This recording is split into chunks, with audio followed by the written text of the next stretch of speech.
ਜਿਹੜੇ ਆਪਣਾ ਹੱਕ ਲੈਣ ਆਏ ਉਹ ਥੱਲੇ ਬਹਿ ਜਾਣਗੇ। ਕਿਉਂਕਿ ਜਿੰਨੇ ਵੀ ਇਹਨਾਂ ਦੀਆਂ ਜਨਾਨੀਆਂ ਜਾਂ ਮਾਵਾਂ ਰੇਸ 'ਚ ਭਾਂਡੇ ਜਿੰਨੇ ਦਾਜ 'ਚ ਪਾਉਣਾ ਇਹ ਸਾਡੇ ਵਾਸਤੇ ਇੱਕ ਖਿਡੌਣਾ ਹੈ। ਅਸੀਂ ਆ ਸ਼ਾਂਤੀ ਵਾਲੇ ਉੱਥੇ ਵੀ ਜਾ ਕੇ ਸਾਡੇ ਵੱਲੋਂ ਇਹ ਨਹੀਂ ਵੀ ਕੋਈ ਗਲਤ ਹਰਕਤ ਕਰੂਗਾ। ਡਿਪਟੀ ਸੀਐਮ ਬਣਾਉਣ ਵਾਲੇ ਇੱਥੇ ਆ ਰਹੇ ਆ, ਇਹਨੂੰ ਐਡਾ ਕਿੱਡਾ ਜ਼ਰੂਰੀ ਕੰਮ ਪੈ ਗਿਆ। ਇਹ ਡਿਪਟੀ ਸੀਐਮ ਕੱਲਾ ਬੀਜੇਪੀ ਦਾ ਨਹੀਂ, ਜਦੋਂ ਡਿਪਟੀ ਸੀਐਮ ਬਲਾਕ ਰਾਣੀਆ ਪ੍ਰਧਾਨ ਨੂੰ ਬੇਨਤੀ ਆ ਕੇ ਆਪਦੇ ਵਿਚਾਰ ਪੇਸ਼ ਕਰੇ। ਬਲਾਕ ਰਾਣੀਆ ਪ੍ਰਧਾਨ ਜੀ ਆ ਕੇ ਆਪਦੇ ਵਿਚਾਰ ਪੇਸ਼ ਕਰੋ। ਇੱਥੇ ਇੱਕ मीटिंग चल रही है, रानिया वाले जड़े ने आगे थे मीटिंग चल रही है भी हल्के हमारे सरपंचों का तहे दिल से धन्यवाद है। जो हमारे हरियाणा के यूनियन के प्रधान है प्रधान जो फैसला करेंगे वो हमें मंजूर है। सरपंच एकता, सरपंच एकता, सरपंच। जी सर, आज प्रदर्शन कर रहे हो, क्या कारण है जी? प्रदर्शन तो जी हमारे आपको पता ही है जो अब मुद्दा चल रहा है ई टेंडरिंग वाला, और उसके लिए हमने ज्ञापन देना था डिप्टी सीएम को, और डिप्टी सीएम 11 साढ़े 11 बजे तक अपने घर में ही मौजूद थे। तो हम जब ज्ञापन देने के लिए वहाँ से चले तो हम थोड़ा आधा घंटा लेट हो गए, तो डिप्टी सीएम निकल गए यहाँ से, और सभी परिवार के मेंबर, पता नहीं घर में कौन कौन था, तो सारे घर से निकल गए और ज्ञापन लेने के लिए कोई आदमी नहीं। वो कह रहे हैं हमारा एक उनका गांव का ही कोई है लीडर, जैसे हमारे सारे सरपंच लीडर ही होते हैं जी, कुछ सुखमंदर सहयाग जी हैं, वो कह रहे थे उनको ज्ञापन दे दो, और हमने उनको ज्ञापन नहीं दिया। हम तो उनको ही देंगे, जब तक वो ज्ञापन नहीं लेंगे तब तक हमारा परमानेंट धरना यहीं बैठेंगे हम लोग सभी सरपंच। जब भी प्रदर्शन किया जाता है, ज्ञापन देने की बात आती है, तो कहीं ना कहीं जो पुलिस प्रशासन है उनके द्वारा भी बैरिकेडिंग है वो कर दी जाती है और पूरी तरह से रोकने का प्रयास भी किया जाता है, तो क्या कहना चाहिए? पुलिस तो जी अपनी वो उन्होंने तो नौकरी करनी है बेचारों ने, उनको तो जो ऑर्डर करते हैं वो ही उनको मानना पड़ता है, नहीं तो उनके सस्पेंशन लेटर तैयार पे हैं ये। तो पुलिस की तो मजबूरी है जी, पुलिस को तो यहाँ कहेंगे वो तो उनको तो बैरिकेड करनी पड़ती है, मजबूरी हो जाती है पुलिस की। तो पहले से ऐलान किया गया था ज्ञापन देने का, हाँ जी, तो क्या कारण मानते हैं कि डिप्टी सीएम पूरे परिवार के साथ हैं? कारण तो वो सरपंचों का डर है जी। 339 पंचायतें हैं सरसा डिस्ट्रिक्ट की अपने, तो सभी पंचायतों का डर है, उनको पता भी लोग मेरे को गाँवों में घुसने नहीं देंगे, तो डर के मारे निकल के, उनको पता भी मैं सरपंचों को फेस कैसे करूं, क्योंकि नीतियां इनकी ऐसी बना रखी हैं इन्होंने। अब देखो 1,68,000 हमारे राशन कार्ड कट गए हैं जी, तो लोग गाँवों में यही कहते हैं कि सरपंचों ने कटवा दिए, काटे ही इन्होंने हैं। वो जवाब हमने लेना था, ई टेंडरिंग वाला लेना था, और दूसरा जो अपना फैमिली ID वाला लेना था जी। और फैमिली ID वाला देखो आप, जो आदमी जिनके कच्चे कमरे हैं, जिनके पास खाने के लिए दाना नहीं है, उनके भी इन्होंने फैमिली कार्ड 5-5 लाख की इनकम बना रखी है, और उनकी जो साइट है वो ये चेंज नहीं कर रही उनकी फैमिली कार्ड को, तो बेचारे कहाँ जाएं? वो सरपंच हमारे पास आते हैं तो हमारे पास भी कोई चारा नहीं है जी। वो सभी बातों का इनके पास कोई जवाब नहीं है, इसीलिए निकल गए जी, डर के मारे जी। लगातार देखा जा रहा है हर एक वर्ग को अपनी मांगों को मनवाने के लिए सरकार के खिलाफ धरने प्रदर्शन करने पड़ रहे हैं, सड़कों पर उतरना पड़ रहा है। आखिर सरकार ऐसा रवैया क्यों अपना रही है, क्या लगता है आपको?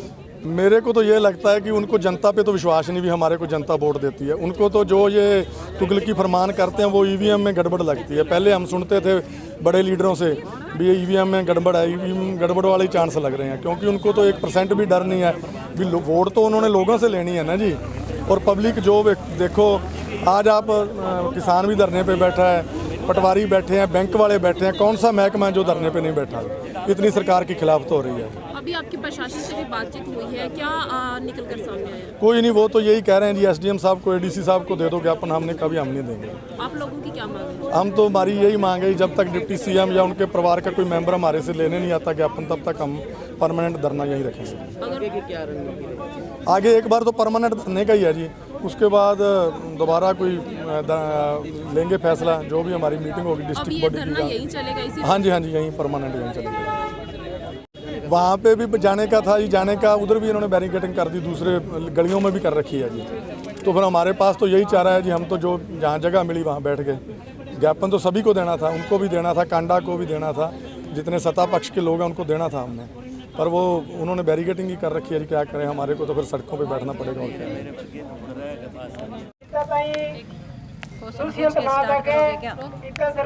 क्या जी मैम, आपका नाम? संतोष बेनीवाल, राष्ट्रीय उपाध्यक्ष। जी मैम, आज आप ज्ञापन सौंपने वाले थे मुख्यमंत्री को, तो क्या कारण है आपको यही रोक दिया गया? ये तो जी सरकार की सोची समझी साजिश है कि इनको क्या पता नहीं है क्या कि सरपंच यहाँ आने वाले हैं, तो आज बैरिकेड लगवा चुके हैं ये, क्यों हमने ऐलान कर दिया था। तो हम यहाँ पे ज्ञापन सौंपने के लिए आए थे और आज दुष्यंत जी हमारा ज्ञापन नहीं ले रहे हैं, तो बड़े शर्म की बात है, क्यों ये आज जिस ओहदे पे बैठे हैं वो हमारे बनाए बैठे हैं, तो गलती बात है इनकी। तो क्यों हम यहाँ ज्ञापन सौंपने के लिए आए कि विधानसभा के अंदर हमारी आवाज़ उठाए, और आज जो भी एमएलए मंत्री हमारी आवाज़ उठाते हैं तो हम कल को उनके साथ हैं, नहीं तो हम 2024 में इनको धूल चटाने का काम कर देंगे। मैक्सिमम देखा जाता है जब भी कोई वर्ग अपनी मांगों को मनवाने के लिए सड़कों पर उतरता है तो सरकार का पूरी तरह से उसके साथ रवैया है, सौतेला व्यवहार है सरकार की तरफ से किया जाता है। आखिर ऐसा क्यों? ये तो सरकार गंदी है, क्यों सरकार ये बीजेपी सरकार है ना, ये धरना सरकार नाम रखना चाहिए था इनका। कभी तो कुछ ही कहते हैं, कभी कुछ ही कहते हैं, तो इनके सिस्टम मेरे ख्याल में समझ नहीं आ रहा है इसका। तो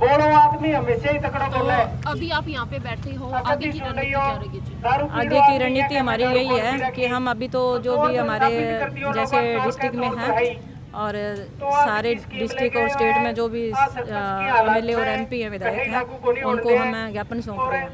और 20 तारीख से विधानसभा सत्र चालू हो रहा है, तो जो भी ये आवाज़ उठा दें तो अच्छी बात है, नहीं हमें उसके बाद में हर सरपंच 4-4, 5-5 ट्रैक्टर ट्राली लेके हम विधानसभा का घेराव करने वाले हैं, और बाद में इनके समझ नहीं आएगी हमने क्या कर दिया। अगर बात की जाए चौटाला परिवार की, तो दूसरी तरफ देखा जाए तो कैबिनेट मिनिस्टर भी आज यही थे, तो जब उन्हें ज्ञापन का पता चला तो वो भी यहाँ से चले गए। क्या लगता है आपको, ऐसा रवैया क्यों अपनाया जा? तो सारे सरकार के चमचे ही हैं, तो ये क्या कोई अलग थोड़ी है। जो इनको पता था कि एक सरपंच है जो ज्ञापन सौंपने आ रहे हैं, तो ये तो सरकार की सोची समझी वो है, उनके समझ में नहीं आता।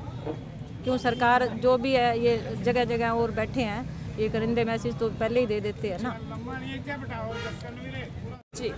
फर्स्ट ऑफ ऑल तो मैं यही बोल रही थी कि जैसे कि अभी ना ये लड़ाई सिर्फ सरपंचों की भी नहीं रही है, आजकल जैसे ना ग्रामीण लोग हैं ना वो समझदार हो गए और शिक्षित भी हो गए हैं। उनको ये लगने लगा है कि ये आप तो सरपंच सिर्फ 5 साल के लिए रहोगे, लेकिन आगे कोई भी गांव का सदस्य सरपंच हो सकता है, इसलिए अब वो खुद बढ़ चढ़ के यहाँ भाग ले रहे हैं। और जैसे कि पीपी जी ने हमें महिलाओं को 50% आरक्षण दिया है, तो अब इसलिए दिया है क्या, देखो हमारे छोटे बच्चे हैं, हम घर में पशु भी रखते हैं, सास ससुर है, हमारे घर की औरतों की, गाँव की औरतों की बहुत सारी जिम्मेदारियां होती है, और हम ही यहाँ लाके बिठा दिए है।